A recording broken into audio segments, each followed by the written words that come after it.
Welcome back, y'all, and we're back with another impactful episode of the Community Vibes, and we're here with somebody very special to me, man. You know what I'm saying? Near and dear to my heart, man. The guy, the GOAT, my guy, Mossiah Jones in the building. What's going on, man? Bro, Tuck, my guy. Appreciate being here with your family. Listen, man. Long time coming, man. He's been a good friend of mine, man. My cigar buddy. Right. You know what I'm saying? Yeah. But we're not here to actually talk about cigars. As you can see, we're not in our regular studio. We're in the studio. V12 Studios here in Columbia, South Carolina, man. One of the best, man. Listen, one of the best studios in the nation. Yeah, I said it, okay? You got a problem with me, holla at me, okay? So for those who may not know who you are, okay, who is Mo, man? And what is V12 Studios? I'm Mossiah Jones. I'm the owner, founder of V12 Studios. V12 Studios is a recording facility, a multi-faceted recording facility. We have state-of-the-art equipment, we have a relaxed, creative environment, and we have certified engineers. But V12 Worldwide is the company that owns V12 Studios, and V12 Worldwide is a parent company, and we have subsidiaries to include V12 Studios, but we have a lot of other departments or companies, businesses that has, we've been blessed to be able to grow from just one little studio to a global recognized company, man. So we are an entertainment, music, lifestyle brand. That's what V12 Studios is. So let me ask you a question, because not many people know, like, what's your why? Like, so what started you down this path? Me personally, my first love was music. Yeah. As a child, I grew up in the church. Favorite artist, real quick. You put me on the spot, man, like, cause that's a hard, you know what I mean? That's a hard, so many great artists, man, so many great music contributions that they made that for me to say one person to be, all right, cool. Yeah, so what started you though? Like I said, growing up in the church, singing as a child, and then, as you got a little older, your voice changed. So, like, hey, I ain't that ain't. You knew that wasn't your destination. Yeah. You knew that wasn't your destination. Yeah, so, all right, so I had to switch lanes. Yeah, so I went into, like, playing drums. I always loved playing drums. I was I grew up in a small, poor church. Okay. So we didn't have a drum set. We had a snare. I played the snare, and they had a dude playing the bass, boom, boom, boom. Somebody, you know what I'm saying? We had it all broken down. So, so I played the snare for a long time, but then eventually I'm like, I want to do some other things, So, you was kind of good with it. Yeah, I wanted to, you know what I mean? And then as I got older, walking around with a big old drum, that wasn't cool, so I got into sports, and then I played sports for the remainder of time in high school. Okay. Went off to college, even tried to walk on the football team, but when I saw these niggas, man, like when I saw these big, athletic people on that, because I'm talking about, I went from a small 1A school to a Division I power. What school was that? USC. Okay. Oh yeah. I left high school and went to USC. Yeah. And like I said, my freshman year, I tried to walk on, and but you had to pay for this, you had to do that, and then you just see the level of competition. Yeah, you would get no love. No love. The level of competition. Again, just what I'm saying. One thing about it, I know if I can win or not. So just like when I was young, like when I was young, and I know I couldn't sing no more. Right. I ain't gonna be able to play no more. Right. Like transition. So let me get into something else. Gotcha. I always had a love for business. I can remember that growing up. I always just loved business. And I can remember walking in my dad's room and seeing this hat, because he worked for a company called Georgia Pacific, and it, on the hat said, "The customer is king." That stuck with me, you know what I'm saying? Wow. And I just kind of had to use that in every aspect of business that I was in. Like, I just want to make sure I give customer service, great client service, give them what they want, be trustworthy, Right. That's what I took pride in, Yeah. doing good business. Yeah, you know yeah, what I'm yeah. saying? So I apply that It's all to, about integrity. right. Yeah. I apply that to every aspect of my life. So, so again, early on, when I realized I couldn't play sports, I said, let me, get into what my real passion is, music. I wasn't going to perform it, but then I knew friends that was, talented. So I started managing people and did that for a little while. And that got me, introduced me to studios, DJs, producers. And I eventually joined the fraternity. And through that, I got introduced to like throwing the parties. Okay. So I was the guy that was doing the work Right. with the parties. Right. The other guys jumping around and doing all this. Yeah. I'm like, all right, let's get this money. Yeah. Let me talk he's to the hustling. manager of the building. Let me talk to the security. I'm running and I got police working for me. Yeah. It just blew my mind. Like, the police working for me. Right. Coming from the streets, like, you know what I mean? right, You scared, right. So Yeah. I'm like, this the route to go. Right. Like, you selling drugs or whatever, you running from the police. In this life, they work for me. Right. As a business owner, a tax-paying business owner, they gonna work for you. So that was my goal, to build a business. What was that this music transition thing. like for you mentally? Well, it was simple, man. I knew I didn't want to work for nobody. I got you. That's all I knew. Got you. I can't work for nobody, and anybody gonna give me the job I want. Right. I got to create it. Right. So it was just when I was able to have the opportunity to put that in play. Got you. That was the transition for me. You know, when I got an opportunity to put it in play, and through what I did with the fraternity, I dealt with a lot of club owners and radio station DJ. Like, I was planting my seeds in this game to really enter the music game. Right. With some force, make an impact. Okay. So when you got into the whole studio side of it all, right, having your own studio, what was your mindset coming into that? Like, what was your vision for the studio when you first got into it? Like, where did you see it going? That story is interesting. The where I even got, even on this path, I can truly say I was going through a period in my life where I wanted to leave the nightlife. By this time I done had multiple clubs, thrown multiple concerts, parties, step shows. Like, I have been a major promoter, on the highest level. That's where I was at.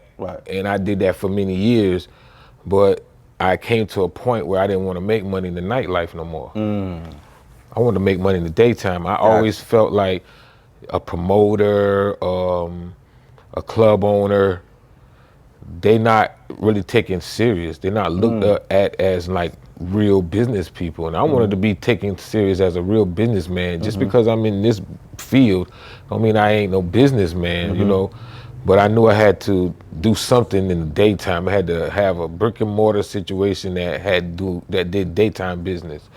All I knew was that. And I was at the point where, what's next? I'm asking God for purpose. Even though I had all kind of success, I still was not happy. And I'm like, God, what is my purpose?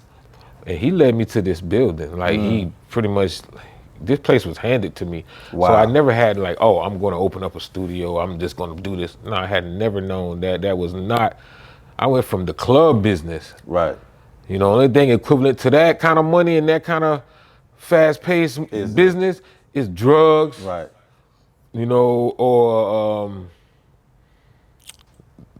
that's pretty gambling, like those types of things, to give you that kind of money, that kind of rush, that kind of. So I didn't want to do nothing like that, and honestly, this studio situation put me right back. That's how God works. He plays, he plays chess. This whole situation I'm in now, I got my same connections and ties to producers, club owners, managers, artists, So it tied right into what I've been doing my whole life, but it's on a whole nother level. As a club owner, no matter how big the club was and people, nobody was trying to interview a club owner. Nah, you don't, not at all. Tell me who the most successful club owner is. I have no idea. exactly. I have You know what I'm saying? I have no idea, man. I don't even know what clubs there are. Right. That's what I'm telling you. Like, cause it's Yeah. like it's one of those businesses that's Yeah. kind of like microwave. You know, you Right. might be here for a day, Yeah, a year or two, yeah. then you gone. So that's Couple why days and then people you don't out of take here. Yeah. people don't take them Yeah. seriously. Yeah. You know. It's normally you know what I'm saying, is fights outside the club, and shootings and all type of stuff like Yeah, that it's going dangerous. on. It's very You know what I dangerous. mean? Yeah, yeah. But It's that is dangerous. a perfect segue to my next question, man, because here at V12 Studios, you seem to have created something like well, what I consider to be a safe space for the artists to come in to, you know what I'm saying, create their music. Was that your vision coming in? Of course, because I heard stories. You know, you heard a lot of stories about people dying at studios. Right. You know what I'm saying? Right. And I knew coming into that the type of atmosphere the music was creating. You know, that is an element you have to be respectful of. Right. You know, mindful of, and luckily coming from my previous business. Security was always a major thing. Right. I told people, like I would tell people to this day, you know, this is a jewel. If you are doing events, clubs, control your parking lot, control your club. People they overlook that aspect of it, and like when people coming in and rolling in, how that tone is set from that point dictates the whole place and how the place is going to be perceived. You know, people know how to act. Right. You know what I'm saying? But if you Right. give them the opportunity to act a fool, then they might. Right. Especially when you add alcohol and drugs to the scenario. Come on, man. Yeah. So, yeah. but basically, answering your question, yes, that was a high priority. Right. Right. High security was a high priority for myself, my family, my staff, and all clients and customers. I mean, I take, like when you hear, your life is in my hands. So Right. that's a large responsibility. The same like with the club. Right. I can always rely back on what I did in the club game and apply it to this world. Right. So that's why I'm able to kind of have an advantage on my approach. Right. You know, so again, but it's blessings, you know. Yeah. You know what I'm saying? I just blessed to people to believe the concept, respect the place, and they want it just as much as I do. Be honest. Exactly. So now you have the space and you're doing phenomenal work, right? Yeah. But what was that moment like for you when it hit you like, you know what, man? Like, this is something special. You know what I'm saying? Like we all have a moment where it hit us like, God, you know what, God? Thank you, man. You know what I'm saying? Like what was that moment like for you? You know what I'm saying? When it hit you. You know what I'm saying? You know, was it during a studio session, or was it, you know what I'm saying, something happened? Like, what was that moment like for you? You want to know the moment or what was the moment like? The moment, both. I say when you know, I was open for a few years, and we out here outside in the front part of the studio. Yeah. And this Mercedes truck just kind of pulled up real quick and stopped right in front of this building right here. Right. And the dude jumped out and he looked up and he was like, "Oh, studio." And he come walking over, and it's KRS-One. Wow. And he came in the studio and looked at it, and he in the booth, and he's impressed and just was like really validated that, oh, we a real studio. He was Right. impressed. And Right. you know what I mean? And this is somebody who I grew up really, you know, listening to Right, and right. you know, as far as how, because you know, I'm old enough to be understanding when hip hop wasn't even taken serious. Right. Exactly. So for it to be where it at now, multi-billion-dollar industry, and for me to be in it, and, Right. and to not just standing outside, meet somebody who's historic in that business, it just and pretty much validated my place of business. Right. Like, okay, I'm really, because you know, I took this place and it's really just an office space. Right. You know, but that period, and when I hear people come in and they say, "Oh, wow, I never been in a real studio before," that's just like, wow. Right. Because again, this is an office space. Right. For real, it's not like, it's a studio. It's an office space. Right. So to turn an office space that was a previous business that wasn't looked at as a real studio, unfortunately, but to make that people really like buy into what you're doing and believe you to be real as you say you are. Right. That's an aha moment. That's excellent, man. That's excellent. Listen, you've had some phenomenal people, man, walk through these doors, man. Oh yeah. Some phenomenal people, man. And let's say this, like, you don't just do music, right? You do like, you know what I'm saying, voiceovers, or like audio for books. like the books and whatnot. You actually had Don Staley here one time, right? Correct. Yeah. And Jeffrey Lampkin and all those people like that. Yeah. Like, listen, talk about that experience, man. Which one? Right. Well, listen. Let's talk about the GOAT, man, Don Staley. Oh, man. okay, yeah. That's just happened by, when you do what you're supposed to be doing. Right. When you always stay prepared, you don't have to get prepared. Right. So, I got contacted by a major publishing company, Simon & Schuster, and they was like, do we have studio time available on these dates? And, just did the regular setting it up. Right. Okay, just a regular booking in my opinion. Right. And then as it got closer, they got, okay, I got an email saying, all right, Coach Staley gonna be, coming through at this point. And I didn't think Don Staley. I just okay, Coach, doing a book, whatever. Right. And then it wasn't until like, boom, the next day I get contacted by DoorDash, and they wanted to book the studio to do a commercial for her because they knew she was going to do the audio book recording here for that weekend. So they wanted to get her while she was going to be here. Right. So in that weekend, I dealt with Simon & Schuster, which is a major book publisher, if you look them up, and DoorDash and Don Staley all in 1 week. So all in 1 week. That was just crazy. Yeah, it was amazing, and it just snowballed from there like that. When she came, and I'm not one for like, I'm not starstruck. I don't like taking pictures. Of course. I don't like that, but I took that picture. You had to get a picture with Don Staley, bro. Had to get a picture with the GOAT, man. I took a picture, Come on, right. But she was cool, and I'm just another thankful opportunity, man. And, I appreciate that. The prices had to go up though. They said they went up. The price they went up. But I mean, I did a lot of renovations. Yeah. You know what I'm saying? I ain't just go up on you and be the same old thing. You know what I'm saying? Like, I'm gonna be a little, I'm gonna upfit it. And go up a little bit, But we still take the community in consideration. Of course. I keep them prices reasonable. That's my charitable kind of give back. Like, I ain't trying to come here and take advantage of the situation. Yeah. But definitely, yesterday's prices is not today's prices, for sure. So you had people come in, man, and so that's just truly a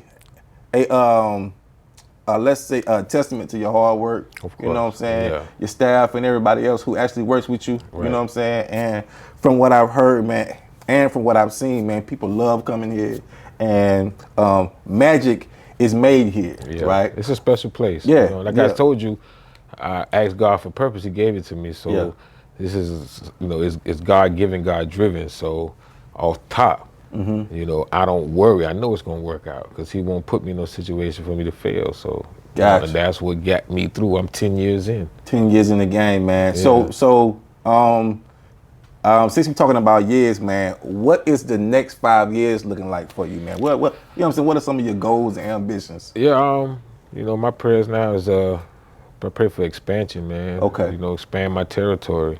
And like I said, I want to, focus on the other developed concepts that we have, really, really focus on it. And this is where we at right now.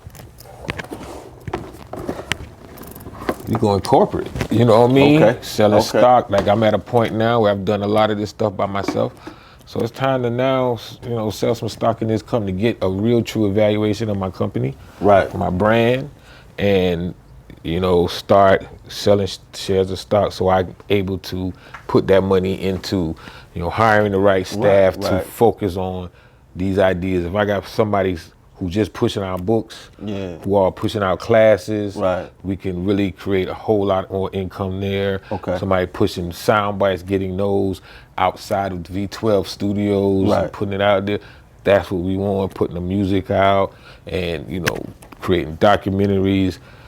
That's what we want to do, but I'm not able to do everything by myself anymore. So it's like I was telling one of my homeboys, I'm at a point where, as far as the studio is concerned, I don't have to be here. And that's bittersweet because like, oh, they don't need me anymore. You know what I mean? But ultimately, that's what you want, your business to be able to run on its own. Exactly. But I said this, I kind of liken it to when your child, you've been raising your child his whole life, now he don't need you anymore. You kind of proud, but at the same time, like, damn, he don't need me no more. So I'm in that little awkward, that's awkward kind of place, but it's like, okay, well, now it's a new chapter, so focus on you raise them to be independent. Correct. Yes, for sure. So for those who may not know where you're actually located, man, can you tell everybody, where you're located and the services that you provide? Okay, we're right here on Broad River, 3007 Broad River Road, Suite E as in Elephant, Columbia, South Carolina. And we offer audio recording, mixing, mastering, music production, videography, photography, graphic design, classes on engineering and production, merchandise, sound bites. There it is, y'all. So I got just one more quick question for you, man. Have you ever really been listening to a session and you was like, yo, these people are trash, yo? like you were just not gonna make it, dude. You know what I'm saying?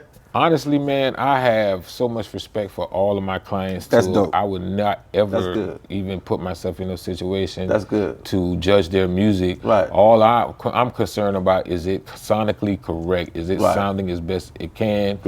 And I also understand music is subjective. Gotcha. So what I might not like somebody will love. Excellent. So it's not for me. Exactly. You know what I mean? It might not be something for me, but hey, congratulations to you. So I salute everybody. I respect the art. Yeah. So there's this 17-year-old that you know what I'm saying, maybe watching this, and if you can talk to the 17-year-old Mo back in Furman, South Carolina, that guy, if you can look right now and talk to him, what would you say to him?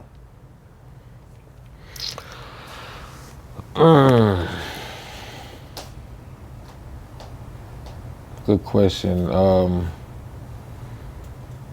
I guess my biggest lesson that I learned in life is, read the signs. I was so many times I've been in situations where I knew this person wasn't right. But I stayed stuck in it I always saw the best in people. Try to overlook the flaws and all the little fuck up stuff they do. And it always cost me in the end. If you see they're a snake, believe they're a snake. When somebody show you who they are, believe that. Absolutely. You know what I'm saying? Absolutely. So, and just surround yourself with people who want to see you win. And the way you know that is a person who want to see you win, going to help you win. Exactly. So you have a social media following. What is your social media tags? On Facebook, I'm Mossiah Jones. Okay. But on everything else, it's V12 Studios, at V12 Studios with an S on the end. Yeah. We on all other social media platforms under that moniker. Well, I sure appreciate you, my guy.